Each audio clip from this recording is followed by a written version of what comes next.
Good evening, ladies and gentlemen. Welcome to the latest version of the Hard Compound Live. For those of you who haven't tuned in before, my name's Rich. I run the Hard Compound. We're a page for all kinds of motorsport. We do news and articles, and we do some backing for young riders and drivers as well. And in case you hadn't noticed, we do live interviews.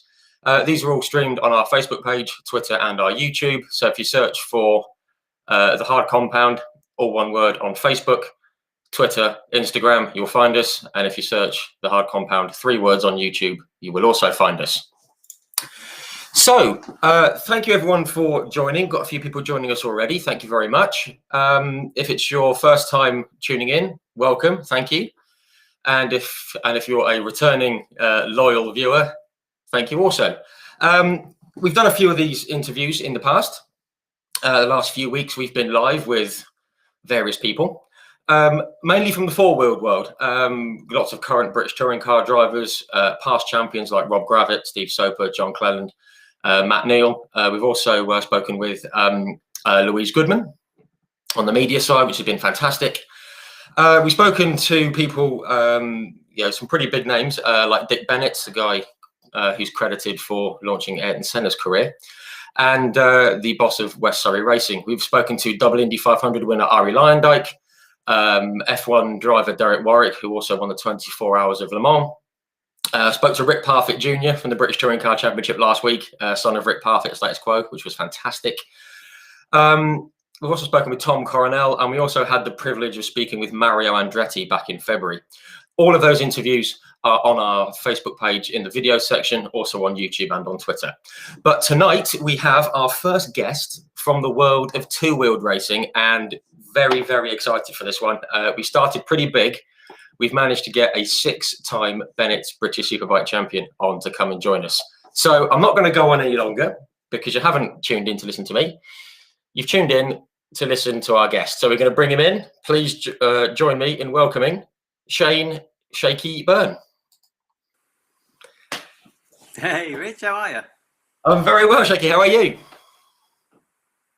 I'm doing good. I'm doing very good. Yeah, just I'm quite excited about this. I listened to your build-up just then, and you're talking about all those names that I've heard of from the four-wheeled world, and I was like, blimey, it's quite an honourable list I'm joining. So yeah, I'm proud to be your first motorcyclist. No, well, thank you. Yeah, and it's absolutely brilliant to have you on. Personally, I'm just going to say this now. I've been a fan of yours for a number of years, so it's great to have you on. And all these amazing names keep saying yes to joining us, so including you. So thank you very much indeed. Pleasure. It's really nice to do stuff like this, especially stuff that kind of crosses over a little bit as well. Because there's plenty of stuff that you can do with in just motorcycling, but I'm a complete and utter petrol head. I love 2 wheels, 4 wheels, basically anything with an engine excites me. So when you asked about doing this, I was like, yeah, you know what, that's cool. I'm feeling that. So here we are. Yeah, awesome, fantastic. Well, no, you sound like a man after my own heart. If it makes noise and goes fast, I love it. You can probably see some pictures behind me from where I first got my love of Formula One. But yeah, 4 wheels, 2 wheels, we love it. So yeah. Okay, let's crack on. Well, firstly, how's everything been with COVID? Obviously, it's been a very difficult year for all of us. How's it affected you? Obviously, you've been doing your TV stuff, which has been great, and things with Paul Hollywood as well. We'll come to that. But how's it all been?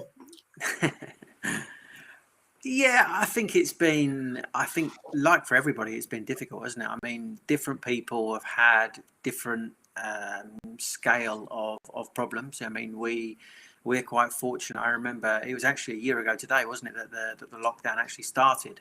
And last year at this time we had some fantastic weather, and we're fortunate we got a nice big garden and the kids were out playing. Obviously the schools were shut, and my wife and I kind of sat in the garden in the sun thinking, you know what England's like. The second there's a drop of snow on the roads, for instance, the whole country grinds to a halt. So I sat there maybe a year ago thinking, just this will blow over, give it 5 minutes and it'll all be done, and life will be back to normal. But how wrong was I?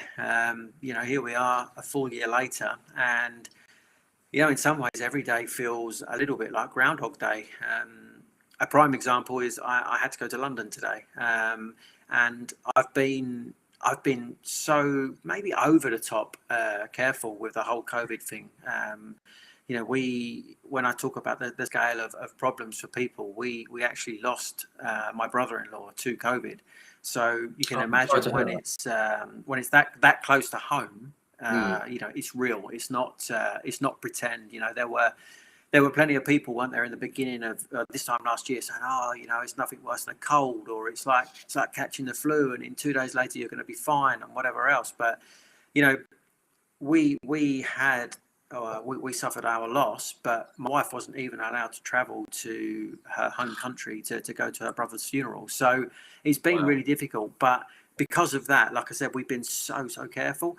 But today was like a prime example. It had been so easy to jump on the train, jump on the tube, get off the tube at the station opposite the hospital I have to visit, and would have been so simple. But you choose to drive everywhere, and you know, you choose to sanitize your hands, and you choose to go everywhere in a mask. And to be honest with you, short of going to the butchers and the farm shop to get sort of vegetables and fruit, and popping across to Paul's and having our COVID officer give me grief for turning up once a week, I pretty much been staying at home. And I know that sounds really sad, but I just want it all over, and I want life back to normal.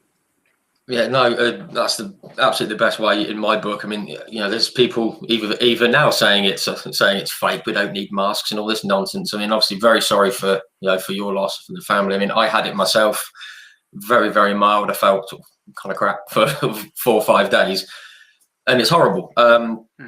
But as you say, best thing you can do, stay at home, wait till we've all been jabbed, and hopefully go back to normal, get back trackside, and off we go, hopefully. Yeah, I mean, listen, we're in a particularly fortunate situation in some ways. You know, like, I don't know if it's fortunate or not, but there's no racing on right this second, so I don't actually have to go to work, which means I can stay at home. And obviously, there's a lot of people in the country that are in far different circumstances. Perhaps they live in a much more confined area, and they don't have any space. And yeah, for people like that, it must be really tough, mustn't it? But I'm selfishly, for me, in some ways, selfishly, I think this, for me, the life people are having to live at the minute has been like the life that I've been leading for the last 3 years anyway.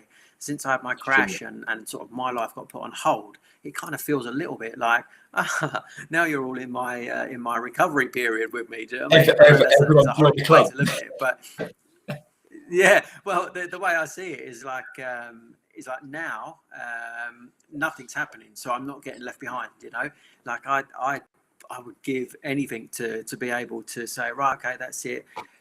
You know, all of the internal problems are fixed, and the metal work's all out, and that's it. We're ready to go racing again this year. But it's just unfortunately not the case. And the longer that everyone else is off, selfishly, you know, the less chance they've got of getting away from me. No. True. I mean, obviously, we'll come to the accident and everything that's gone on since then. But what we like to do on these chats, it's very informal. It's all very, you know, nothing too snobby and posh or anything like that.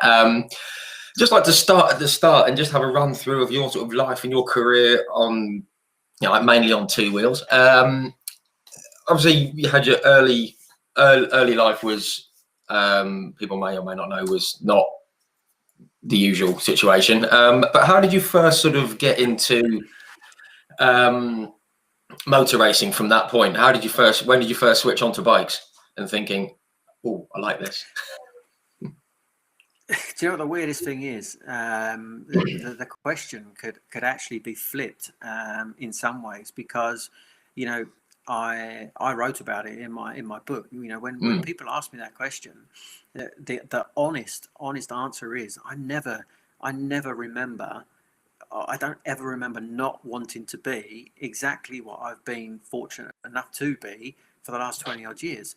There was never a time where I wanted to be an astronaut or a pilot or a Formula One driver or a football player or a policeman or a doctor or a lawyer or anything like that. From as early as I can remember, all I ever wanted to be was a motorbike racer. And my mum actually has still has like primary school books, you know, like when you move up a class or whatever, and you get to write down, oh, my name's Shane, I'm whatever, and I live wherever, and when I get older, I want to be. Mine was always a motorbike racer, but the irony of it was, both of my parents that brought me up never even had a driving license. So where this came from, I have absolutely no idea. It just was in there, and it was almost meant to happen, perhaps. Yeah. Well, listen, it did, and yeah, that's why it's really difficult to be, you know, too negative or too down, or, you know, to look at problems that people may or may not have. You know, the way I find that I can deal with those problems perhaps is made a little bit easier because, you know what I mean, I've kind of brought this all upon myself, if you like, and I have my own way of dealing with stuff, and it seems to work. Yeah, no, smashing. So, okay, you've always wanted to be a motorbike racer. How did it come about that you thought, right, I'm going to go racing, I'm going to get myself onto a bike by hook or by crook? And was because I know that if when I was 5, if I turned around to my parents and said I want to be a motorbike racer, they'd have gone, oh really, okay, no. Because that's pretty much what mine said, to be fair.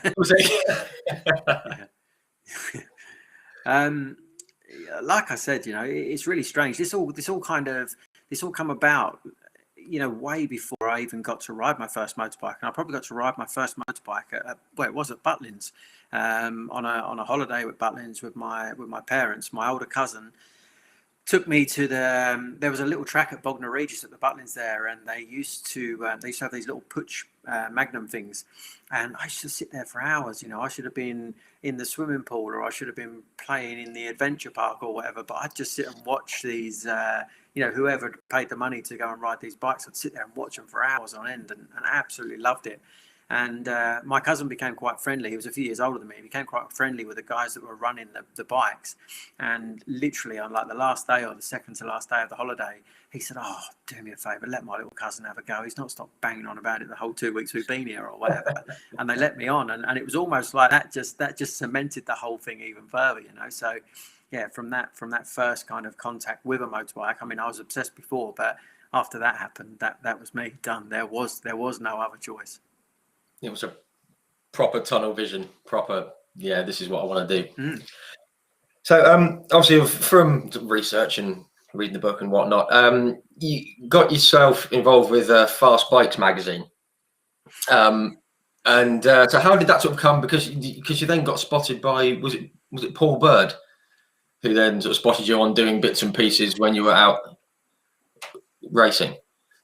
I think that you know, the fast bikes thing came very, very, very early in my career.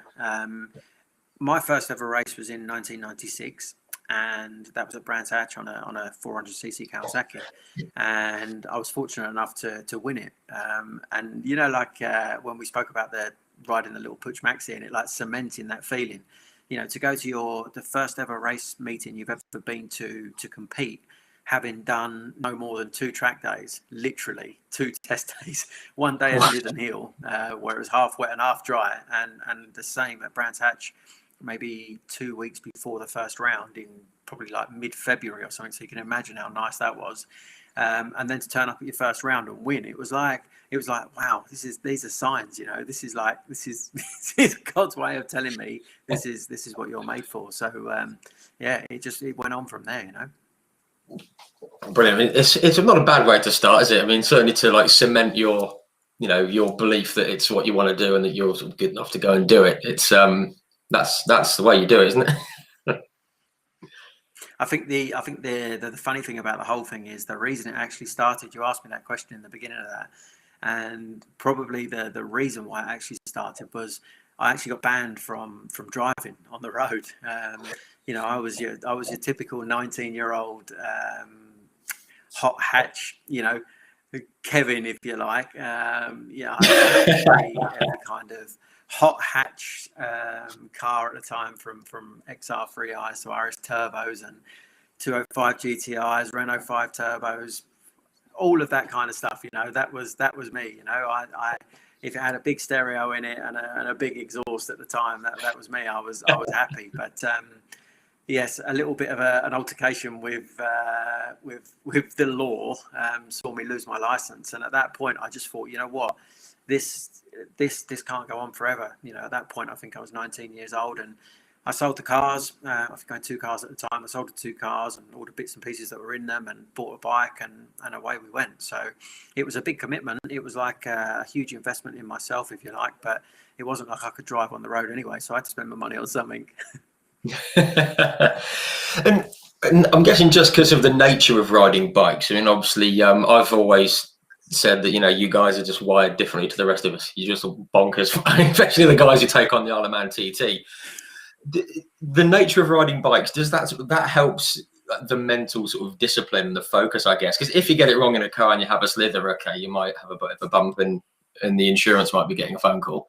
But if you do that on a bike, then you're in a bit of bother, aren't you? So did it help the focus as well? I don't know about that. I think that as a racer, when you put your helmet on and you're going out to ride, absolutely everything gets left in the pit lane. You transform from this person. The old saying of once he puts his helmet on or once his visor goes down, he's a different person. I think it's really true. I think that you're you and you're who you are all the time. You're in pit lane all the time. You're at home all the time. You're doing whatever all the time. You're talking with your engineers after. That's you. But the person that you are once the visor goes down, the lights goes off, is the person that determines you, basically. You give it all, because there's no hiding. Once the lights go out, that's it. You're committed. I think that in some ways having tougher competition and riding bikes that perhaps weren't as competitive as they maybe should have been definitely helped, because I spent many years in many classes overriding bikes and trying so hard, wanting so badly to be a world champion, that I rode above and beyond the limit many times. But then when you find yourself in a situation where you get on a good bike in a good team, and the bike's competitive, the team's competitive, you get to ride at like maybe 93%, and all of a sudden there's this kind of awe of like I don't know, like calm, so the lights go out and everything becomes calm and fun. And then, you're in the zone and the visor's gone down. So you're that person that's concentrating and that person that's doing the job. But the job, it's like when something's going wrong, it's like someone presses a fast forward button. So when a crash is imminent, right, you made your mistake, you've maybe run into a corner too hot or something like that. You're thinking, oh no, here we go. The front's going to go at any minute, or you've got on the gas and, the thing's lit up and sort of spat you over the bars. It's like when you make that mistake, it's like somebody presses fast forward and the impact comes that much quicker, and it feels that much more painful. But when you're in the zone, it's like everything just happens in slow motion. So you're always like one step ahead of everything, and you just kind of flow with it, and it's fun. And somebody might pass you, and it becomes a giggle rather than like. Do you know what I mean? It becomes like how did you pull that off? Right, you're getting it now. You know what I mean? And you get all excited. And I love my sport, and I've had some fantastic moments. No, brilliant. Just saying about that, I've seen a question pop up. So guys, if you do want to put some questions in the comments, please do that. Just seen a few questions from Rebecca Higgins, who's obviously a big fan from what I can see from the comments.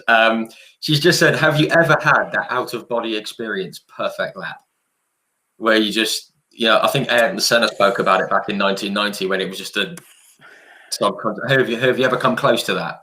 Lap of the gods. They call it a lap of the gods, don't they? Lap of the gods. Honestly, I think I would say that in some ways, if you ever defined something as perfection, you'd no longer strive to do better. Does that make sense? So, if you, the problem with being a racer is that if I win a race, okay, I'm happy. Don't get me wrong, I'm happy. but you always feel like, oh, if I'd have just done that and I made a tiny mistake there, and if I'd have done that, then I wouldn't have needed to push so hard there, and then the gap would have been bigger, and then I would have done that, and then I could have relaxed more. So you're constantly striving for perfection, for that lap. But I don't know that lap ever exists. Yes, I've had some laps that I've seen my lap time and almost nearly dribbled in my pants because I've been so happy with the lap time I've achieved. Like, oh my God, I've done it. Do you know what I mean? I've been like absolutely made up with it. But you know, you do that lap and you think, wow, that lap time's amazing. But what if I did that? Do you know what I mean? Or what if I'd have done that? So I think personally, I don't think I ever sort of felt I'd done that or achieved that lap. But then I don't think I'd ever want to, because then really the only way back down is the only way back is the only way from there on in, is back down. Do you know what I mean? Like trying to achieve that lap again. So I think for always continuing to strive to find it to make a stronger racer, if you know what I mean. No, brilliant. Yeah, that's true, isn't it? It's not like complacency, but it's that kind of, you know, always wanting that bit more. That's a great word for it, isn't it?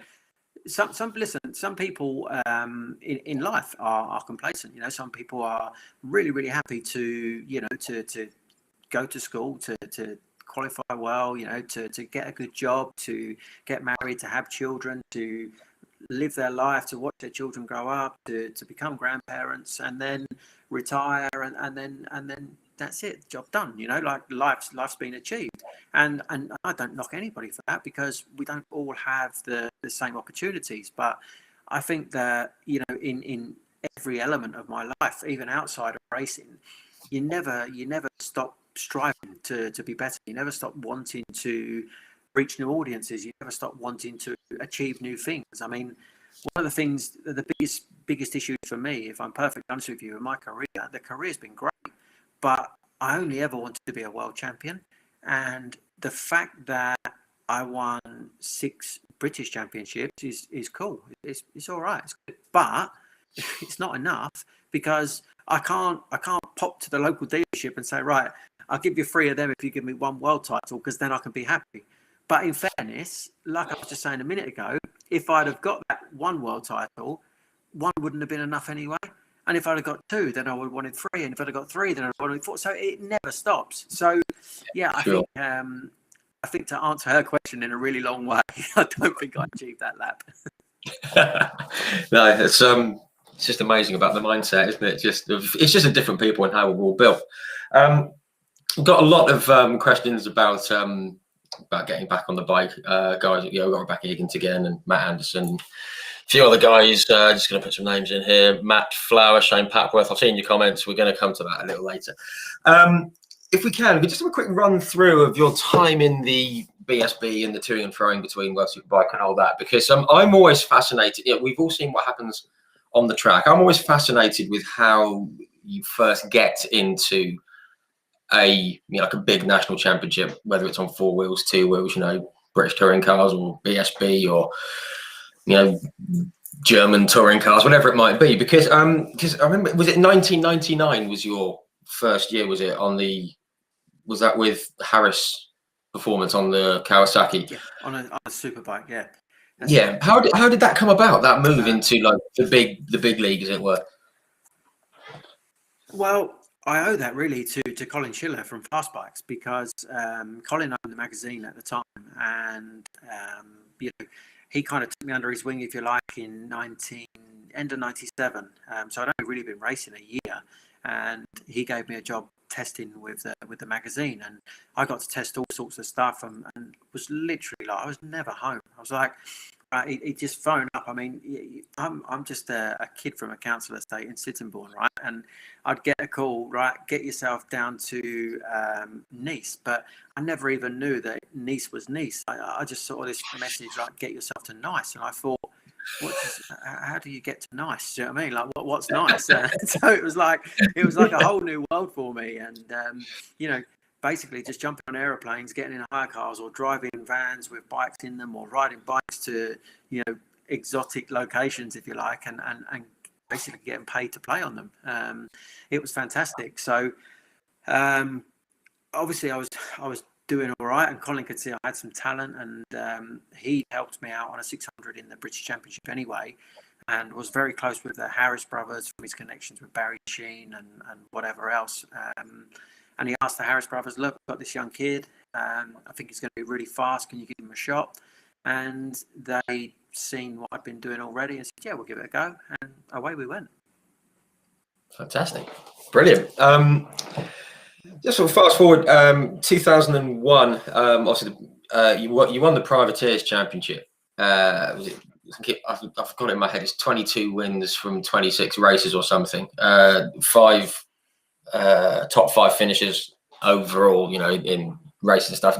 Was that when you, just wondering, was that when you started to believe that you think, yeah, I can really mix it with these guys? Obviously I've won the Privateers. If I can get myself onto like a factory bike or a big team, you could really go out there and, kick some tail, as it were. I think that the racer in you always says that if your bike has that fairing on it, even if they're identical underneath, you'd believe that you'd be the guy that was winning. When I rode the Harris Honda in 2000, that was supposed to be the newest, all singing, all dancing, latest, greatest bike, and I did nothing but smash myself to pieces every weekend. I split my liver open on it. I bust my back on it. I just hurt myself every weekend. And racing honestly became a bit of a drag, because it was just like, you're no longer kind of rocked up in your car and plan something for the Monday after a race, because the chances are you'd be an A anyway, and that gets like fairly kind of mentally torturing. But the following year, as you said, I jumped on a privateer bike, and all of a sudden we were right there. And the factory Suzuki at the time had just gone to fuel injection, so they were mapping the bike for different corners, different power curves and different bits, and all of this stuff.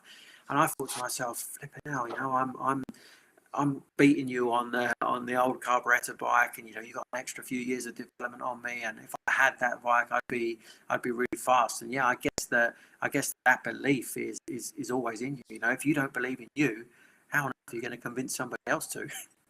No, good point. Very good point.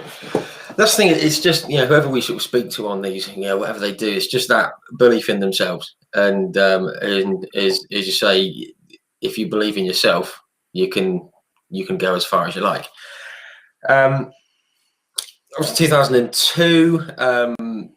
Got a ride alongside Michael Rutter, who he did all right in his career, didn't he? I mean, he wasn't too bad. And you got your first win at Donington as well. I do remember that one. When you got that first win, what was it? What was it like? The feeling, was it, I've got my first win, I want more, like you alluded to earlier? Was it relief that you'd done it? Did you want to just run around screaming your head off, or what?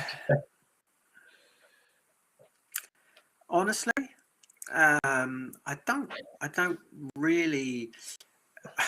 I'm looking at a little trophy thing that's right here, right, and it's the Steve Hislop trophy for the fastest lap. And this is a little bit off topic, but Steve Hislop was one of my heroes, right? And he spent a lot of time with me in 1999 because he was riding the factory Kawasaki that year. And I'm just some kid that kind of managed to go fast on a bike, but he'd come to my garage and try and help me, and suggest gear patterns and suggest this and suggest setups and stuff like that to try and help me out. And the person that I beat to that first win was Hizzy and Steve Plater. And I remember the feeling of beating my hero being a lot more significant than the feeling of just winning a race, because I'd won races before. I knew that feeling.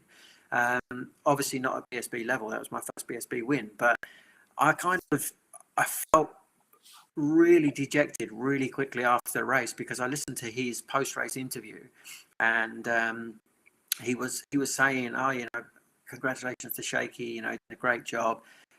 Shakey and Steve Plater, neither of them had won a BSB race, and that they went at it, and Shakey won. So, great job by him. But I just wish I hadn't have had my brake problems, because I think I could have given them a run for their money. And it was like it stole all of that. I don't know, all of that pride from me, because I didn't want to win when somebody was having a bad day. I wanted to win when they were on their best day.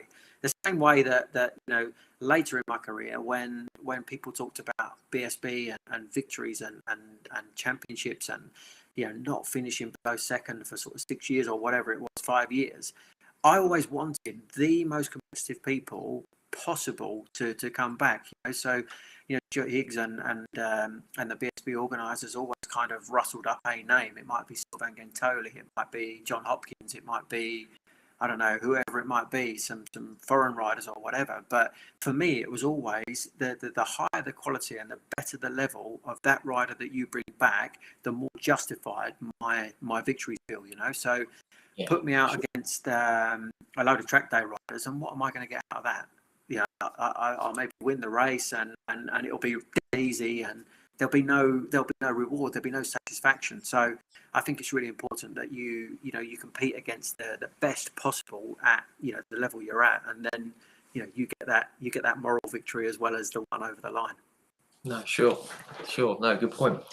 You mentioned Steve Hislop being your hero. Someone has actually just asked, what racer was your hero? Was it Mr. Hislop, or were there a couple of other guys who were in that mix? Yeah, I think one of the things with Steve was that he went out of his way to help me. Chris Walker was the boy, wasn't he? I mean, in the late 90s, he was the man that everybody looked up to, and he was quite good. Housewife's favourite, as they called him, and he was particularly handy. But before I even started racing, the likes of Kevin Schwantz and Wayne Rainey and Mick Doohan and guys like that, they were the heroes. They were the, I don't know, we went through a phase of calling MotoGP riders a few years ago aliens, didn't we? There were four aliens in Danny Pedrosa, Jorge Lorenzo, Valentino, and who was the last one? There was one more, wasn't there? I can't think who the last one was, but anyway, off the top of my head, to me, those guys were completely another level. But when you're competing in British Superbike, and somebody with the caliber of Steve Hislop, goes out of his way to come to you to try and help you, I thought that was super cool. Really, really cool. No, very cool. Just some of those names there. I mean, you mentioned Kevin Schwantz. He was the first bike rider that I really tuned into. Him on the Lucky Strike machine. It was like, oh yes. I just remember him winning and hanging off the bike with his arm going and his leg going. I thought, this guy's a nutter. I love him. So, yeah, he was brilliant. Yeah, very good. And then Wayne Rainey, Mick Doohan. There's been some fantastic riders, and it's funny in a way when you talk about heroes and stuff like that, how there's been like quite a few kind of overlaps, if you like. So when you think that Valentino Rossi came through onto the 500 the year after Mick hurt himself, how cool would that battle have been to see Mick Doohan go against Valentino Rossi and vice versa? And then obviously Katie retired when Marquez came good, and to watch them to go at it would have been amazing. And there's just been a couple of little crossovers that we've just missed, but it would have been awesome. Plenty of proper legends. Yeah. Seen in the comments, thank you, Zola Ralph. It was Casey Stoner was the other alien, apparently. So there you go. Thank you very much for that. There he was. It was, yeah. I should have known that as well. I couldn't think. Sorry, Casey. No, that's true. Again, guys, loads of good questions coming in. We're going to come to them. Promise. We are going to get to them. There's quite a lot. So, mentioned Steve Hislop. Now, you replaced him, didn't you? Or replaced him. You were in the seat. I hate the word replace. It sounds like someone's been forgotten about, which isn't the case, of course. It was quite a controversial time, I remember. There was a bit of a controversy about it. How did you deal with it? And you obviously responded by going out and winning that first title. Obviously, with your sort of feelings towards Steve Hislop, was it? I don't know. Was it like? Was it satisfaction, or was it kind of sad that all that had happened and then you won and he'd gone? And was it a awkward time, or was it happy? I think I think honestly that the way or the circumstances in which the ride came about, were painted in a way to me, if you like, that there wasn't basically Steve didn't have the ride as far as I was concerned the following year. So I either let that opportunity slide and let somebody else jump on that bike in that team, and do a good job, or I take it and try and do the very best I can with it. If it had been a case that there was a fist fight, if you like, and Steve and I had to go in the ring and box it out to secure that ride, that would have been one thing. But I was told, look, Steve's out, he wants to do something else. He fancies a change. He's been offered a lot of money somewhere else. We can't afford to pay him that, but I can pay you this. And Steve's the past, you're the future. Do you want the ride or not? And that was basically how Paul sold me the ride. And like I said, you can't let pride or whatever else get in the way. Ultimately, you get one career. It's not a particularly long one. It's a particularly dangerous one, and you have to try and make the best choices through that career that you possibly can. And just maybe 2 or 3 years earlier than that, I got completely screwed over by a team boss who promised me a ride for 2000 on the factory Kawasaki, and then called me like literally the couple of days before Christmas and just said, sorry, I can't give you a ride no more. And I was like, you shook my hand. We did a deal. That was done. Yeah. I know, but I don't have the money. Michael Butters bought a load of sponsorship. Basically, you can't have the ride, and that was how I ended up on the performance house bike in 2001. Because basically, I got sacked before I even started with Kawasaki, which was really, that still grates on me to this day. But I think it was one of those little life lessons that taught me that, do you know what? I can look at this whichever way I want, but Paul's telling me Steve wants to do something else. That opportunity is there. If I want to take it, why would I not take it? And fortunately, that was before the days of social media and whatever else. So, how everybody now has an opinion, sat in their armchairs, they all think they're, the most informed person in the world. And, you'd maybe cop a load of stick for it now. But the bottom line was, it went in Motorcycle News. Paul announced it. I got on the bike, won a few races, had a good year, and Bob's your uncle. Yeah. Happy days in the end, that year. Absolutely. Just going into 2003, obviously, this is one of my sort of best memories of you was the World Superbike round at Brands. I should put a post out about it. I think it was yesterday or the day before. And it was just, firstly, how did it come about? And two, how did it, because we could see on the warm down, like when you'd won, you were just, giving it everything, waving and hanging out. It just looked absolutely brilliant. You could tell that you'd absolutely loved it. You'd loved the race and you were made up in that moment. How did it come about? And what are your memories of that sort of weekend, that day? It came about because there were, at the time, 2 World Superbike rounds in the UK. There was the British round or whatever, and the European round at Brands Hatch. Now, one of them was way before the other. We started 2003, I think, with like 6 wins on the bounce or something like that. Paul wanted to, understandably, retain his championship, so he was like, "We're not doing the first one." And I was like, "Fine with me. I want to win this, and I want to kind of carry on or whatever." And then towards the middle of the year, we'd had a few more wins, a load more podiums and stuff, and the Brands Hatch round was looming. And he said, "Right, we're going to do the Brands Hatch round." And I was like, "Right, okay, no problem. I'm cool with that. It'd be good to get out and have a race with the World Superbike guys and see how we stack up."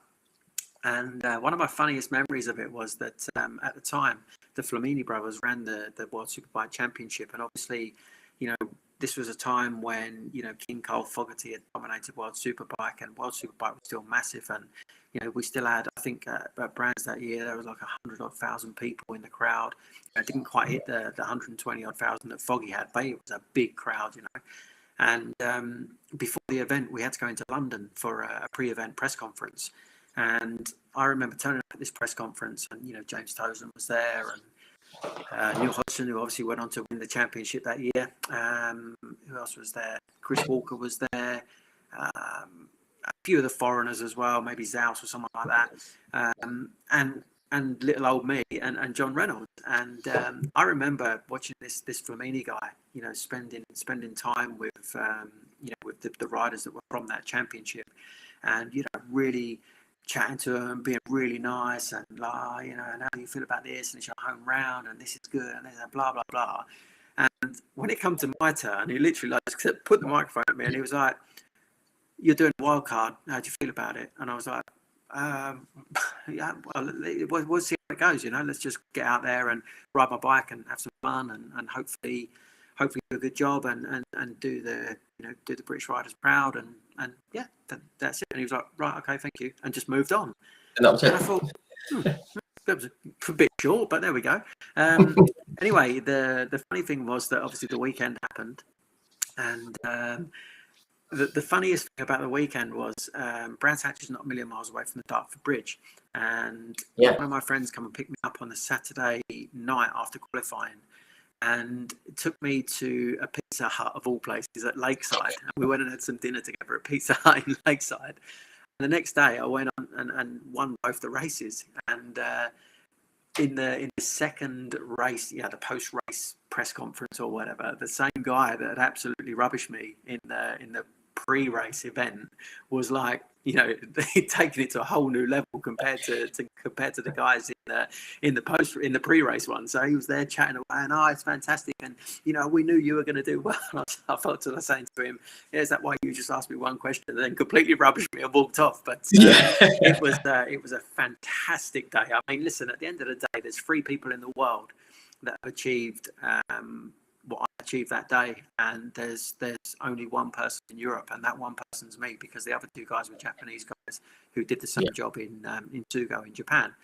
So yeah, obviously I'm pretty proud of that. The night was pretty special, but I don't remember too much about the night, but the one thing I do remember, my kind of thing that I'll always take away from that weekend, was like waking up probably the next afternoon, on the Monday afternoon, whatever it was, Monday lunchtime, with a little bit of a sore head, and kind of crawling out of bed in the motorhome, throwing the motorhome door open, expecting there to still be all these people and all this stuff going on, and there was nothing but a few beer bottles and an empty whoa. that was my dream day yesterday. You can't take it all away now. So yeah, it was really strange, but quite humbling at the same time. Makes you realise that things happen and you should enjoy them, and that's one of the things actually that I've kind of took from being on the sidelines for a while, is that I think that we're so driven, we're so focused on the next race, that you never take time to enjoy the one that you've just finished. And it feels like the longer I'm not riding, the harder I take the fact that I never perhaps did enjoy those races enough, because if I find myself in a situation where I can't go again, then it's like I achieved some numbers, like some numbers happened, the wins happened or whatever, but I never really fully embraced them, because all I wanted to do was win the next one again after, No, sure. I just I actually watched the footage back yesterday, and from you saying about the crowd and everything, and obviously the way the world is now, a crowd that big gives everyone the willies a bit, doesn't it? But it did look, I mean, I can remember seeing it at the time and thinking it was pretty cool, and it hasn't lost its sort of coolness from like the fan side. To see you do that, it was very, very cool. So 2004 MotoGP.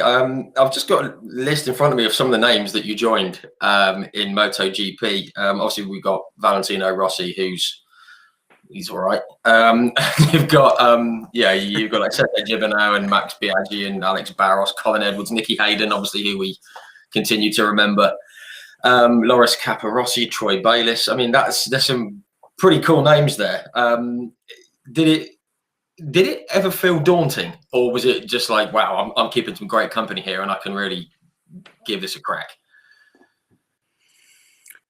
I think that of all the championships, MotoGP is perhaps a little bit like Formula One in that, unless you're on the right bike, you're no longer going to make a difference because there's levels of riders, and we've already spoken about how you have to believe in yourself, and you have to look at any other rider as another human being with two arms and two legs. It's not like he's got four arms or supersonic muscles that are going to make him go around a track faster, or he's not going to twist his wrist faster than you're going to twist your wrist to get off a corner quicker. So you have to believe that if you put the work in away from the racetrack, when you get to the racetrack, you have that chance. But the problem is when you get to MotoGP, the quality of riders, there isn't so much difference anymore. Everybody's at a really high level, and then there's just a couple that are a tiny bit above, Whereas perhaps in some other championships, you'll get a guy that can win on one bike, but put him on a next bike the next year, and he struggles to make the top 10 because Sure. it's just, I mean, the difference in rider level is the difference in rider level. But yeah, when you get to MotoGP, they're all fast. There's no getting away from it. And if you don't go to MotoGP on the right bike, then you're going to struggle in the same way that, I speaking about Valentino, I love the guy to bits, and what a legend. But had he have been on the bike that I had to ride in MotoGP, in 2004, would he have been world champion? I really don't think so. And you might think that's me being really disrespectful to him or his talent. It's not at all. No, It's not me at all. being realistic and understanding that there's if you put Lewis, for instance, in the car that runs around in the back of Formula One, would he be a 6 or 7 time world champion? It's what I mean. It's not just the rider or the driver anymore at that level. And I'm actually glad you've said that, because I've said this to a lot of people. Obviously, with the page, we do all kinds of motorsport. You see all kinds of opinions and things. And just digress very quickly. Lewis Hamilton gets a lot of stick. Now he's got a platform. He can push his own, not his agenda, but his beliefs and what he thinks is right, and that's absolutely fine. There's nothing wrong with that. The amount of people that just say, "Oh, it's just the car." It's never just the car, is it? I mean, it's like never just the bike. I mean, it's like when George Russell got in the Mercedes this year in F1. Everyone said, "Oh yeah, he's running really well. It's the car." It's like, well, no, it's because he's very good as well. And there's always that, it's that synergy of the machine and the man, isn't it? Or the woman, of course, depending on whatever you're watching. And if there's a female in the field, which let's hope there is going to be again soon. But as you said about Valentino, he's very, very good, but on a less than competitive machine, chances are he wouldn't have done what he's done. Same with Lewis Hamilton, but it doesn't mean it's just the machine, does it? No, not at all. And I think that there's only one quantifiable way of fully answering that and fully fixing the result, and that would be to put all of the best riders on exactly the same motorcycle on exactly the same day on exactly the same tires, exactly the same settings, and say, right, crack on. There's the start line, there's the finish line. It's 20 laps. Go and duke it out. Let's see who comes out on top. And I think the result would be completely different to one that we might expect it to be. But there'd also be that element of well, I didn't want to push because I've got to ride my real bike and I've got to do this, and I mustn't push too hard because I'm fighting for a championship. There'll always be something. But it was one of my gripes actually with the Superbike championships in general, that I feel that whilst they do their best to say that all Superbikes are really similar now, why does there have to be a Japanese spec superbike, a world spec superbike, a British spec superbike, an American spec superbike, which is really close to a world spec superbike, but on different tires? Why can't the superbike go back to being a superbike, so that if I'm the British Superbike champion and I'm riding on Pirellis, and I don't know, Cameron Bogue was the American Superbike champion, and he was on Pirellis, and Jonathan Ray was the World Superbike Championship, and he's on Pirellis. You know, we could have this big match race and determine once again who was the greatest ever Superbike rider. Do you know what I mean? Like, the match races for me were a perfect thing, but they can never happen now because the bikes are all ever so slightly different. And I'm sure Stuart will watch this, and Scott Smart will watch this, and maybe the guys in Motor America will watch this and say, yeah, they're really, really close now. But really, really close isn't enough. You know, that there should be a Superbike should be a Superbike, and then that's it. Yeah. You're all on the same platform. Yeah. And what a heck of a race that would be. I think a lot of people would love to see that. It would be great fun. It would be pretty good, wouldn't it? Fun. Yeah. Quick one. Switch back to the Brit Superbikes 2006. I read something. This is something that I've always wanted to sort of ask about. Was it true that up at Knock Hill? I'm getting worried No, now. up at Knock Hill, did the bikes get stolen? Did they actually get stolen? It was Croft in Croft. Croft, sorry, Croft. Yeah, and you know, 2006 was a bad year for me. In fact, hand on heart, at the end of 2006, I almost retired because I just didn't enjoy the year. Didn't like racing no more. Didn't like not being able to win. You know, I climbed all the way to the very, very top, to the pinnacle of motorcycle racing on self-belief and whatever else. But it was like all of that self-belief was just kind of drained out of me by, you know, constantly struggling on a bike and crashing a bit and whatever else, and not enjoying my racing at all. But I shouldn't really say it like this, but one of the highlights of the season was when the bikes got stolen. So I was like, thank God for that. I've got to ride that for you. But that's a joke. It actually got found underneath a pile of dung. So it got buried in a big pile of shit, for want of a better word. And wow. that was where they found it. There was a ransom that went out, and we got the things back. My God, I'd obviously heard the rumor about the story, and I'd sort of read the book and everything, but I didn't know I'd forgotten about the dung bit. That had never come into my mind. What a place to bury it. Who goes to that effort to shovel dung onto a bike? Anyway. Well, listen, at the end of the day, it's one place you'd never look, is it? Well, that's true. I mean, no one's going to think, there's a pile of shit there. Let's go and fire a bike into it. let's go and see what we can find in there. Yeah, perhaps not. Just again, fast forward. You got the second title, 2008, Airwaves Ducati. That was one of my favourite bikes. I just thought it looked absolutely brilliant. Obviously, you know, sometimes you latch onto a bike because of the way it looks. I think a lot of people do that. Obviously, whether it's bikes or cars or, well, people. Let's face it. And that one comes into my mind. But what was that bike like to ride? And did you sort of know that you were going to be so strong that year when you got on it? I think that when you jump on a bike for the first time, you ride out a pit lane and you do a lap or two, you kind of get a feel immediately for where you're at, and you know, me and that bike were like a match made in heaven. You know, from the very first laps on the thing, I just fell in love. You know, the team was absolutely fantastic. The team manager at the time, Colin Wright, was a great guy. You know, that was probably the kind of fairest, almost most professional team I think I rode in my whole career. I really enjoyed my time there. You know, lots of people told me, "Oh, you'll never get on with Colin Wright because, you know, you're too much of a what's the word? Like, never really took stuff too seriously. You know, I just kind of enjoyed the moment and just rolled along and looked forward to my next race. Whereas, you know, some of the guys that have ridden for Colin in the past were very, you know, concentrated, very focused, and very intense, if you like. And I think that Colin, you know, certainly worked well with that kind of person. But, you know, Colin and I hit it off straight away, got on really well, and obviously it always helps when your riders win, and we won. So yeah, the second title came and proved that the first one wasn't a fluke. So I was really happy. Yeah, no, brilliant. I mean, as I said, I just remember it being a hell of a bike and a hell of a season. It was one that sort of sticks out in my mind as being very just one of the really enjoyable to watch.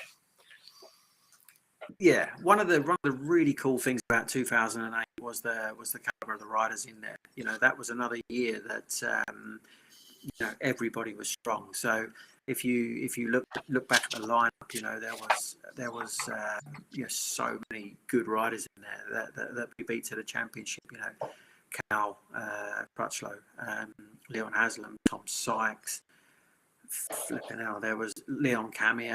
You know, so many really fast riders who've gone on to do fantastic jobs. You know, Cal's won most GP races and only just retired now. So, you know, when you look back and you think, well, him and Leon Haslam are on factory Hondas against me on my Ducati, and I still beat them. You know, you think, you know, that was quite a rewarding year.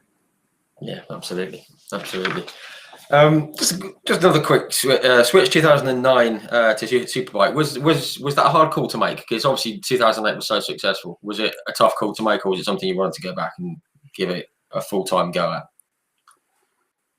Well, I'd never had a full-time go at World Superbike, full stop. I'd only done the wild card, and the way things happened was all quite strange, because Troy Bayliss obviously retired at the end of 2008, and the plan was, you know, we were doing the same job in BSB that he was doing in World Superbike, and I think the plan originally, you know, from Ducati's and myself's point of view, was to try to box off the British Superbike Championship for them in 2008 and then move up onto the factory Xerox bike in 2009.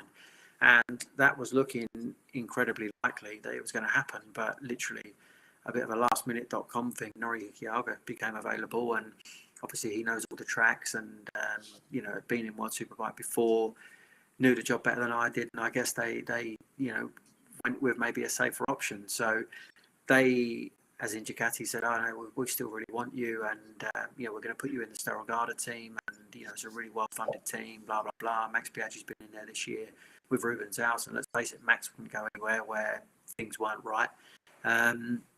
So yeah, we got switched from the Xerox bike to the Sterile Garda bike, but unbeknown to me, the Flamini brothers that I mentioned before earlier on, they pretty much paid for Max's ride in that Sterile Garda team, and when Max went, so did all the money that went into the team. So when I got there, it was like, okay, things weren't all as they seemed.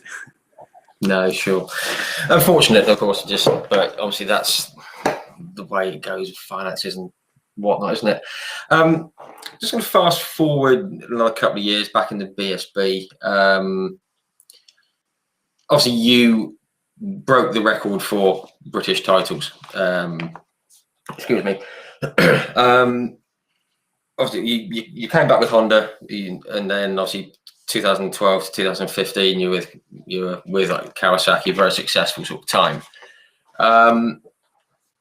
When you sort of got that record title, BSB title, that unprecedented fifth one, that must have felt pretty amazing. It must have, because you know, no one's got that many before, and you've come along and you've done it. It must have felt very cool. Obviously the record was 3, and Kianari had 3. So when I got 4, that was definitely one of the championships for me that stood out. You know, it was one that kind of defined me as the most successful rider in the championship. I think that honestly, 2014 and achieving that title was massive. But the thing that really grated on me in 2015 was that, you know, the guy that I'd been beating year in, year out for many, many years became unbeatable. And Kawasaki for 2016 never had anything particularly new. And my team were telling me, look, you know, we've got what we've got, really. But I couldn't get my head around how I could go from beating Josh most weekends to not being able to get anywhere near him. He went on a run of like 13 wins on the bounce or something stupid. And I just said, look, I don't want to ride a Kawasaki. I don't want to ride that bike no more. If you've got nothing more to give me, then I need to change teams or change bike or do something, because, you know, there's no motivation for me in riding one nut off to finish second. And that's what we're going to do, because I simply cannot ride any faster than I am. So we changed manufacturer. Josh went off to World Superbike. He had a tough time in World Superbike, and then we took a bike in the Ducati Panigale that had never been on a BSB podium, I think, and won something like 10 or 12 races and a championship in the first year of riding it. And for me, that was really rewarding. It was another one of those jumping back on a Ducati, feeling that kind of DNA, feeling at home right away, and being excited again, almost being reinvigorated. 2015, as I said, like losing, that really upset me. And I didn't want to be losing anymore. So we made the change and we won the championship back, and it was great. Yeah. And then the weirdest thing was Josh came back in 17 and was, in without being horrible, was never the rider that he was in 15, despite the fact he was now on the factory Yamaha again. And I think, I don't know what went on in 2015, but I couldn't beat him. I could beat him every year before, and I could beat him every year after, but I couldn't beat him in 2015. Right. And you draw your own conclusions as to what you think that was. But it seemed very strange to me. Yeah, sure. Something else going on, perhaps. Who knows? Again, I've just got a note here from 2012 to 2015. I got this is something that I've put together, my nerd side. Sorry about this. I've got in 82 races between Alton Park race 1 in 2012 and Thruxton race 1 in 2015. When you finished a race, you were on a podium for all but 2 races. That's pretty mental. That is impressive. That's some consistent riding. But I think that it's fair to say that on any given weekend, people can win, right? That lap of the gods comes, or that race of the gods comes, or whatever, and people can beat you to a race victory. But I think that the thing that determines a champion is the person that can do it every weekend. And to win a championship, that's ultimately what you have to do. I always aim for between 10 and 14 victories in a year to guarantee, well, as good a chance of a championship victory as you're going to get. If you go and win 8 races, whilst that would be an absolutely unbelievable result for some people, it's going to make a championship really difficult, because if somebody's finished first in or 5 races in first or whatever, whilst you won the other 8, they're not that far behind in terms of points, and one mechanical breakdown in the showdown or one crash in the showdown, and that's it. You're right back, in the cusp of second place again. So, yeah, I think that that drive and that strive to always be trying to win and to always be on the podium is what determines a champion. And I think I didn't even know that stat myself, to be honest. So I'm impressed you come up with that. But yeah, I think that's why I strive for away from the racetrack, and that's what I woke up every morning and trained for, and woke up every morning and dieted for, and woke up every morning and mentally prepared for, and that's what I went to work on Friday and Saturday to put myself in a position to achieve. It's not something that you just rock up on a Sunday and you go and skid around on a motorbike for 40 laps and come away with 2 race wins. It doesn't work like that. So no. Yeah, I think that those stats sort of reflect the amount of effort we had to put in to make them happen. Yeah, brilliant. Obviously, 2016 5th title, 2017 6th title. We're going to move on to 2018. You've obviously been asked about this. What happened that year? Many. It's probably 10,000 times. I'm going to make it 10,001. Sorry about that. But it was a solid start to the year. Pretty decent start to the year, and then you had the accident at Snetterton.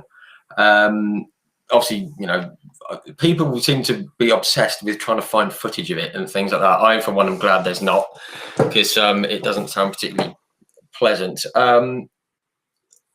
Basically, what happened with it, and did you know that? Did you think, oh, this is gonna sting? Oh, it's done. Obviously, yeah, it obviously stung a bit. Yeah, a funny description.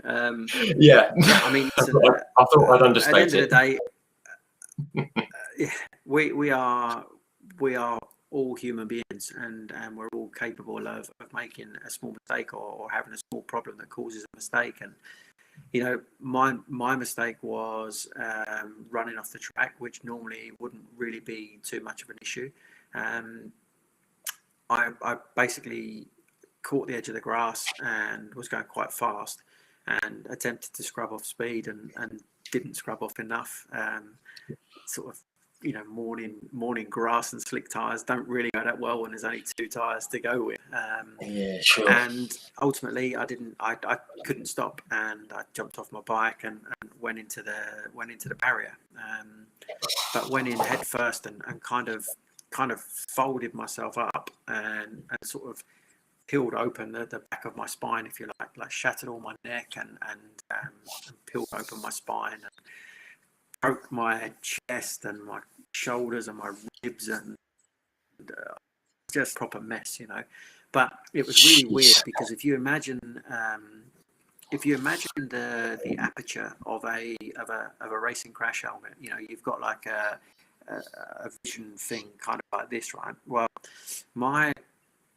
I could sort of hear what was going on, and I could hear people talking or shouting or trying to communicate with me, and I could hear myself screaming, but the overwhelming thing I could hear was like that aperture itself had turned into the dashboard of my bike. So there were all these you know, alarm bells and graphs and dials and all sorts of things all going off, making these really weird noises. But in the back of all of that, I could kind of hear people saying, "Shane, are you there?" And I could hear myself like screaming, you know, but none of it was noise. I don't know how to describe it. It was really odd. It was like I was there the whole time, but yeah, in the most surreal of manners, you know. I think not too long after those feelings, you know, the mixture of ketamine and morphine that they give you when you've had a massive accident just wipes you out anyway. And I don't really remember too much then until I got to the hospital, which was quite a lot of time later on, by all accounts. Yeah. Well, it's probably a good thing there's not that memory there. I mean, read in the book, one of the surgeons, or the main surgeon, he was amazed that you weren't paralyzed. It was that severe a thing, wasn't it? And obviously the procedures that came after it and the cage. I mean, when you were obviously sitting in hospital and they were saying what had happened, I guess they gave you the full SP of what you'd done and the damage and everything. And they said, look, we've got to pop this, you know, drill into, because they drilled into your skull, didn't they? And put this thing was that just to keep everything just here? So there was no twisting or anything, or what was that all about? Yeah, so basically, the halo, as it's called, was my best chance of, in the first instance, the first kind of 24 to 48 hours were critical because paralysis was something that might become an issue if I got through those first 48 hours. So that was kind of the level of severity, you know. And once we got through those first 48 hours and started speaking about stuff like paralysis, it was like we turned a corner already. You know, we were sort of coming out of the woods already, which was great. But my wife actually had to make the decision or the call on the halo because, you know, ultimately the only way to fix the damage that I'd done. I mean, if you imagine a CD. But I know we don't really talk about them too much no more. But if you imagine a CD being laid on a table and someone hitting it with a hammer and it's shattering, essentially the top two bones in my neck, that's what happened to them because the bottom of my skull compressed them that hard. It just splintered everything everywhere. But those two top bones are like the armor casing around your spinal cord. So all of a sudden you're in this position where a knock on the head or whatever and there's nothing to protect the spinal cord, so that would be severed, and that would be you, game over, job done. Which is why we've had to be so careful for these 3 years, because there needs to be some bone growth, there needs to be some protection before we can even think about doing anything else. But what the doctors wanted to do, and the best chance of enabling me to have a semi-normal life, would have been to fuse the whole thing together, so that I basically couldn't move my neck, but I'd be safe, and the spinal cord would be wrapped in back in an armor, if you like, and at least then I'd be, I'd be able to, I don't know, slip over or fall down on my bottom or whatever, and it wouldn't be a problem. But when doctors telling you silly things like walk carefully down the stairs, because if you rock yourself too much and you jolt your head at the moment, it's gonna, there's every chance that your cord will touch the edge of whatever it is that was severed, bone wise. It really puts a whole new meaning on taking it easy. Yeah. Wow. I mean, I've just seen a couple of things, comments popping up, and I just everyone's thinking what I'm thinking, just like, wow. I mean, absolutely amazing. And thank you for talking about that. I mean, you've probably spoken about it a lot of times, but no, that was amazing. I mean, a few people have asked just on the back of that. They've been asking a few questions this evening. Are there any plans to get back on the bike and compete again, or is it just very much just see how it goes with the neck and everything else? I think it has to be, it'll always be the dream, because the dream will never change. But it has to be a case of just see how it goes, because, ultimately, if you look at a lifespan, we've got a window up on this computer that's probably 15 centimeters wide or whatever. And at 40 or 25 years old or whatever it is I am right now, I'm probably a third or a half of the way through my life span realistically now. And if, for instance, I could get back on a bike right now, I might be able to have a little bit of success for another 3 or 4 years or whatever and get back to what I love. But if that went wrong, and those 3 or 4 years compromised the next 30 or 40 or whatever, then that's 30 or 40 years. That's a flipping long time of being not the person that you're used to being. Yeah. So it's not by any way, shape or form me saying, no, that's it, I'm done, because that dream will never end. I think honestly, if you were to cut my arms and legs off, I'd try to find some miracle way of being able to get back on a motorbike, because that's my dream. Yeah. That's my love. But I also have to be. I have so many reminders every single day of how broken I am that I don't share. That it's when people look at you and say, oh, you look really well, or you look healthy at the moment, or you've got some movement back in your neck or whatever. How long before you get back on a bike? And you think, flipping hell, if you only knew what I'm going through at the moment, you wouldn't necessarily dare to ask that question. But listen, it is what it is, and we'll deal with it the best way we can. Yeah, I think I think everyone would love to see you back on a bike. I mean, from what I've seen on the comments, everyone would love to see you back, but obviously not to the detriment of the future. And there's a bigger picture, isn't there? Definitely a bigger picture, sadly. Just going to run through some of the questions actually that we've got. We've just have a quick look what we got here. Rebecca Higgins again. Do you feel that you guys being motorcycle racers have got a different mindset to the drivers of F1 and BTCC? Because I certainly think you must have. It seems so much more extreme than sitting on top of the bike rather than in a nice safe car. Do you think you guys are wired differently? I think I alluded to that earlier. Or is it just a love of racing and winning? Yeah, I think that every winner and every champion is wired in a way, and you could argue that my bike is more dangerous than a Formula One car. And we interviewed Christian Horner the other day, and he said exactly the same thing as you. He was like, you guys are wired up in a different way, but we're not trapped in something when it's going towards a wall at 200 miles an hour.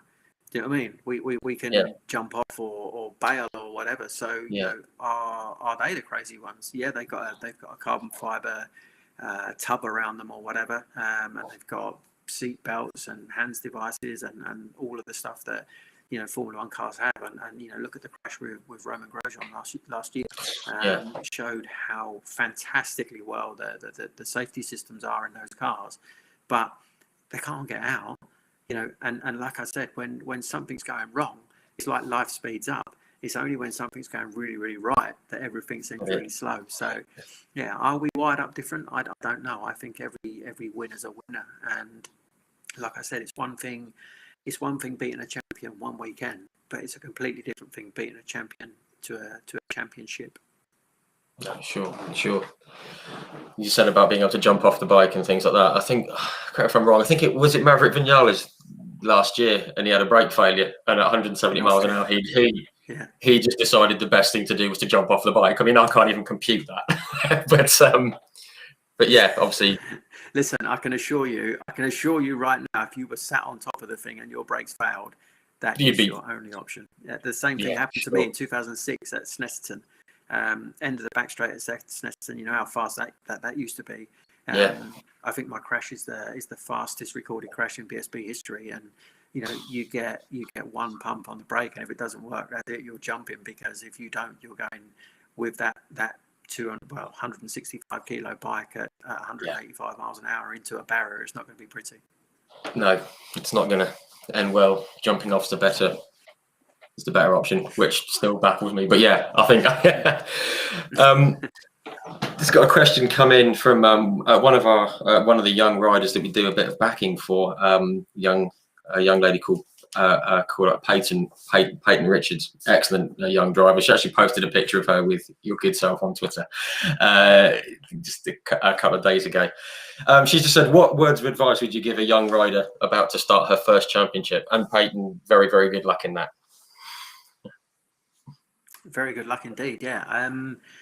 I think that, you know, as I said before, it's a very difficult sport, and it's a very, very short career. So I think focus on your goals, do your work away from the circuit as well as your work at the circuit, and bear in mind that everything you do on a Friday and a Saturday determines the result you're going to get on a Sunday. You know, you don't just wake up on Sunday morning. I hate the comment, "Oh, he's a Sunday man," or "She's a Sunday girl."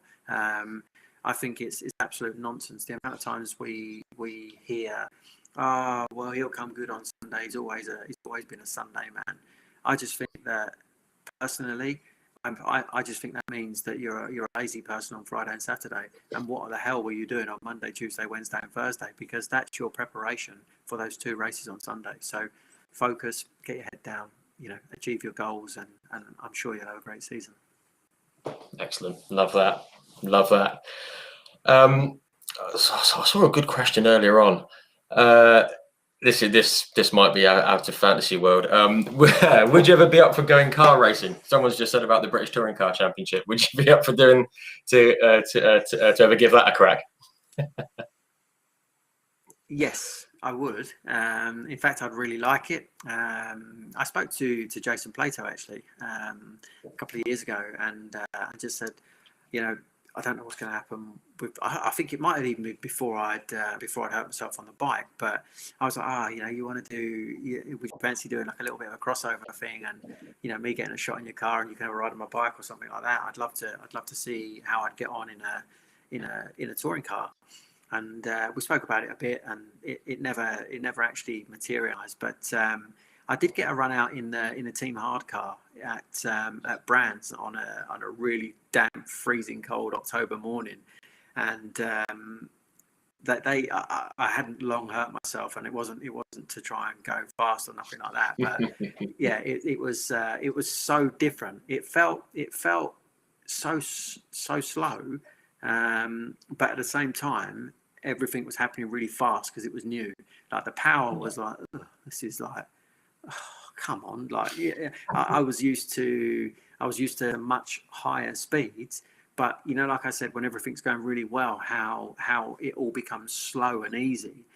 The speed was slow, but driving the car was like in fast forward, because it wasn't something I'd ever done before, and I didn't know what to expect. And we went practically backwards down Paddock Hill Bend on one lap, because I'd gone into paddock so fast and lost the rear on the way in, and just pinned the throttle, and literally the thing went sideways and pretty much backwards all the way down paddock, and I caught that and got straight again. And I think that was about the biggest buzz of the whole 5 or 6 laps I did. But yes, I'd love to. In short, it'd be great fun to try. No, brilliant. I've just seen in the comments. Would that happen to be with Mr. Michael Crease? Because he's just commented, he's just tuned in, and he said, ask him about when he got in my car. Was that it? Was that? that was it. That was it. I think, like I said, I'm sure it wasn't much fun for him at the time, but we caught it, we held it, and flipping out. Like it seemed very, very strange to be going in one direction, but looking at sort of 120 degrees. I mean, I can't turn at the best of times. I was just kind of like looking like that, going down Paddock Hill Bend, thinking I should be looking like that, not like that, But he was brilliant. He took me around for a few laps and sort of showed me how to drive the thing. But I was like, honestly, I was so pathetically weak, and it wasn't that long after the accident. I don't even think it was 6 months after the crash, and I'd not been in the gym, I'd not done anything, and trying to steer that thing around, I was just like a physical wreck. But he was brilliant. Definitely showed me the right way. No, brilliant. I think any BTCC fans watching, I think everyone loves Michael Crease, and he keeps tuning into these. So thank you, Crease. You appreciate it, mate. Just seeing a question from a little bit earlier on. Aprilia Cube in one word. Beast. Excellent. Just beast. Excellent. That's it. End of. I don't think anyone's going to argue with that. No, fantastic. Just give a quick scroll up, just see if we've got another couple. This is another good question. This is the last one before we wrap up and go into the TV side. Do you ever go into the local pub and get followed by a crowd of screaming fans? I'm a motorbike racer, not a footballer. No, is the honest answer. You go to a restaurant sometimes, especially if it's like a local restaurant, and a few people will look or come over and ask for an autograph or something like that, or whatever. But not, I'm not a movie star or a football player. And to be honest with you, I'm completely humbled by it. The fact that riding a motorbike has made somebody look up to you that much that they want a picture or an autograph or something whilst they're out for dinner with their wife or fiance or girlfriend or whatever, just blows me away, and I feel really proud. I really enjoy the interaction with fans and stuff like that. So it's it's fantastic. It's almost like an honor. No, brilliant. No, it must be very nice. I'm never going to have that. So you never know. The way you're doing these interviews, they're getting bigger. Well, we'll see. I'm not sure. Obviously, you've now doing TV work with like Eurosport for the BSB. I think everyone would agree that it's great to see you on there, and you do a great job with it. Love all your insights. Do you enjoy it? And obviously, working with Jack and James Whittam and stuff. Does it ever get a bit lively? Do you know what the honest truth about it is that it's basically just a bunch of mates having a bit of a giggle. I wish in some ways that we had more time to share more stuff with you, because the one thing that's really difficult about live TV is that when I'm being asked a question, I'll be asked a question in a line of conversation, or ask for some input in a line of conversation, and whilst I'm starting to answer that question, my answer might be 40 words long, and I might need to get all 40 words in to make the answer make sense. But I might have a producer in my ear, a time person in my ear, and whoever else in my ear, and the race director in my ear, all telling me about stuff that's going on, and one saying, "Oh, we need to cut to a break," and then one might say, "You need to keep this answer short. You need to keep this answer short," and you think, it doesn't make no sense unless I finish it. And then on the flip side, sometimes you get asked a question and you might have had a few people talking to you and saying, need to keep this short. So you might say to me, how was that race? And I say, yeah, I thought that was great, didn't you? And try to pass the buck. But then they'll say, keep talking. And then Matt might say to me, so do you want to elaborate a little bit on that? And then you think, oh no, No. So it's almost like having 4 conversations at any one time. Wow. And answering a question in amongst all of that. So it's not. I'm not trying to make out like I'm some sort of genius, because I'm definitely not. But it's not quite as straightforward as sitting here now talking to you. You ask me a question, leave me to talk. It's the same as that. But I've got 3 or 4 other people talking to me at the same time, suggesting things that I perhaps ought to mention. Maybe I'll be in the middle of telling you about how somebody done something in the middle of one corner, and I thought their line was great. But then the race direction might say, oh, such and such has got a time penalty now. That time penalty is going to be 3 seconds. That's going to determine his grid position. And you're trying to listen to that and put that across while you're talking. But remember the train of conversation that you're actually on at that point in time. So it's not quite that straightforward. No, I'm sure it isn't. My goodness. No, busy brain. But it's good fun. They're a great bunch of people. It's really, really good fun to do. And I have a fairly valid opinion on it all. Yeah, I think when you speak about bikes, I think people tend to listen. So yeah, which is good. Just as well to know naff all about nothing else. So it's just what I do. Just very quickly about the book. Did you enjoy putting the book together? Because it's a brilliant read. It's really, really good. And did you enjoy doing it? Yes, I think that anything that you do once, you have regrets after. And funnily enough, I just wrote another chapter that's going to go in the paperback version that's coming out really soon. Okay.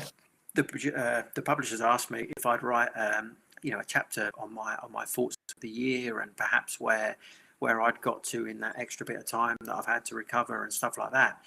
And I think I actually started the chapter with, it's funny how when you only get to do things once, you wish that you had another chance to do them. And I guess this is a chance to say some of the stuff. And okay, brilliant. There's been a million things that I wished I'd put in the book. There's been a million things that were taken out of the book. And there's been probably another million things that were really, really dumbed down. And upon my first full read of it, having written what Matt and I wrote, and literally taking each chapter that he kind of pulled together and made it me, if you like. When I had to read it for the audiobook version, I remember having arguments with like the producer lady on the phone. I never wrote that. I didn't say that bit. That's not what I wrote. And this bit's changed and whatever else. But I think in hindsight, it was all for the benefit of the book, because the last thing you want to come across after a decent career is somebody who's all kind of bitter and twisted because at the moment things aren't going your way. And do you know what I mean? It's I'm proud of the book. I'm proud of how it turned out, and the feedback that we've had so far has been fantastic. So that's hopefully testament to the job we did. No, absolutely, and it made a good Christmas present for my dad, because he's a big fan. So there you go. Good. Happy days. It sorted my Christmas out. Very quickly, I'm pleased to hear. Very, very quickly. The podcast you're doing with Paul Hollywood, it's great. It's really, really good, very enjoyable. And you had some guy called Carl Fogarty or something. He's been on, hasn't he? Some fella, which is brilliant as well. But very quickly, how did that come about with Paul? I mean, he's obviously a bikes fan. I mean, my wife would, she'd love Paul to come on because she loves Bake Off. That's about the only link we've got here with her. Okay. But how did it come about with Paul? Paul and I have been friends for a while. Text each other backwards and forwards, and it turns out that he doesn't live a million miles from me. As the crow flies, he probably only lives 35 or 40 miles away or something like that. So yeah, we started kind of hanging out a little bit just before the lockdown started last year, and he spoke about where I was at in life, and how difficult it was not seeing me racing. And I said, mate, you need to try being me. That's me. That's what I live for. I'm a racer. And it's like, have you never thought any more about doing a bit more on the TV front? And I said, well, I really enjoy the Eurosport thing, thinking that was what he was alluding to, and perhaps maybe looking to do some commentary on MotoGP or something like that. And he's like, no, I mean like a show. It'd be fantastic. I love my bikes, I love my cars. Why don't we try and put something together? And I was like, you crack on. Like if you can pull that off, I'm in. I'd love to do it.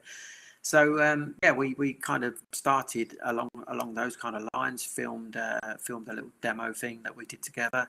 That got quite nicely received, to be fair. And obviously lockdown hit, pandemic hit, and everybody stopped buying TV shows, and it's all been put on hold ever since. But the thing for us with the podcast was, we have a COVID officer that comes and sort of sits in and makes sure we're doing everything right. And he just said, look, it's all about building up our relationship together, letting people see the friendship that we have and how that could work and whatever else. And both getting to hopefully ride some bikes and drive some cars, have some fun, meet some cool people, and away we go. It could be really good fun. So I said, well, let's try and do a series, and let's do a series whilst we're in lockdown. It's set up for 3 great charities, so people can donate to the charities, and if it brightened up anyone's day by the hour or whatever that they listen, then it done its job, because like I said in the beginning of the show, it's been very, very difficult for some people, far more difficult for some than others. And us two sitting there waffling on to our guests, or waffling onto each other and having a bit of a giggle in doing so, and brightening up someone's day, that makes me really happy. No, brilliant. And if anyone hasn't seen it yet, go and give it a listen. It is great. It is very good. It certainly brightens up days, and it's done its job from my point of view. So yeah, brilliant. Love it. Got 4 quick fire questions before we wrap it up, because we've taken up almost an hour and a half of your time. Crikey. Favorite. My wife's going to be going berserk. My daughter's really angry with you, because I said to her, like, the time that this show started is her bedtime, and I always go and read her a story or give her a cuddle. She's 9 years old. She's my princess. And I said to her, right, Dad's got to go downstairs to do this interview thing. She was like, it's my bedtime, Daddy. You can't go and do that now. And I was like, I'm so sorry, but I really have to do this. So I will be telling her, sending her your number or whatever, and just she can deal with it. She can send me a rant. It's fine. I'm sorry about that. I do apologise. Goodness me. If I'd have known, I would have made it 8:10. It's all cool. Yeah, cool.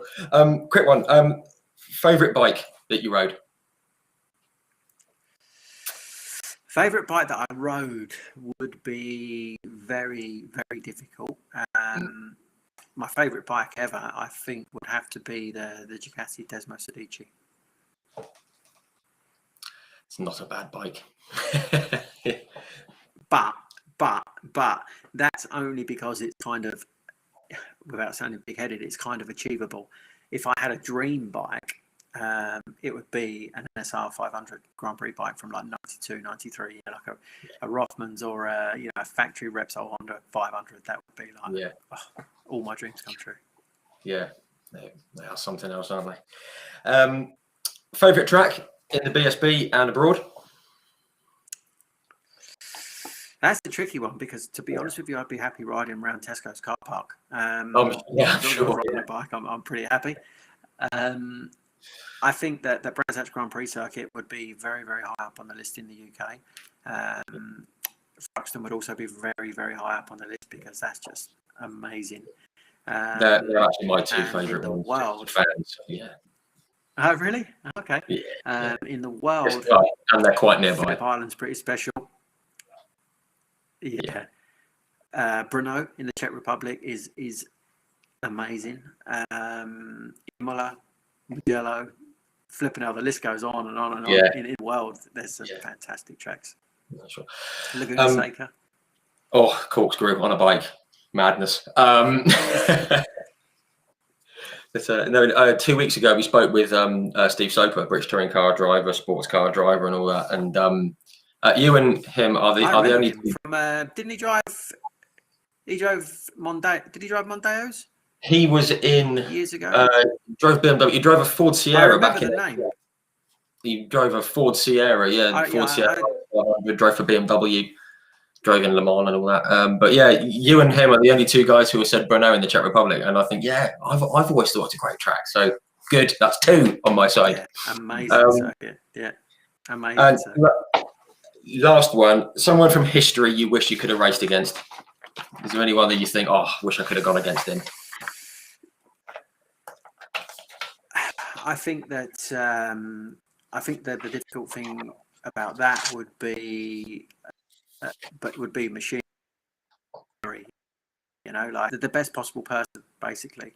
But it would be from the past, because you look at the likes of Marc Marquez now and people like that, and the level's just gone berserk, hasn't it? But somebody that it would have to be like a Kenny Roberts, the original Kenny Roberts, or a Barry Sheen, or somebody that was legendary in everybody's eyes, so that if you beat them and done a good job, people will be like, wow, he really can ride a motorbike.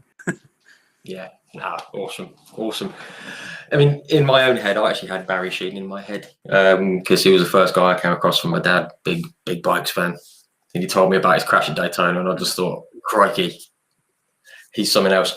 I met him at Brands Hatch when I was about 11 years old, right? And wow. we had a quick chat, and he said to me, how you doing, mate? Blah, blah, blah. I said, yeah, good. He said, what's going on? What are you doing here? And I said, I'm going to be a motorbike racer one day. And he went, really? And I went, yeah. I said, and do you know what? I said, well, I'm half as good as you. I'm going to be really, really successful. And he went, well, let's hope you are. Blah, blah, blah. And that was it. So I'll never forget that. Oh, that's cool. That's brilliant. And that's a good way to finish off, I think, with Barry Sheen. I'm just going to run through some stats just very quickly that I've just cobbled together. You've had like 20 MotoGP races, 60 World Superbike races, 2 wins, 353 BSB races, I think, if I counted right, 85 wins, 6 championships, a record 85 BSB wins, a record 189 podiums, the titles, the Torrens Trophy in 2014. That's a pretty fantastic career. That's absolutely amazing numbers. And you said you wanted to be a world champion, but has it gone as well as you had hoped? Had you aimed for all those numbers and stats, or was it just, I just want to go and ride bikes? No, I think that'll be the everlasting niggle in my side, the thorn in my side. I believe, honestly, to this day, that given the right opportunity on the right bike in World Superbike, we could certainly fight for a World Superbike Championship. And I only ever wanted to be a world champion. So if I get to come back and I get to win another 4 or 5 BSB titles, it won't be enough. It'll never be enough. And to be fair, if I won that World Superbike title, that'd never be enough either. But then that's what makes me, I guess. Yeah, fantastic. I've just seen something pop up. This was my own father has just commented. He's just said Mike Halewood ? You can just tell my dad's age. Sorry, Dad. Well, he was pretty special, to be fair. Yeah, he was very good. Yeah.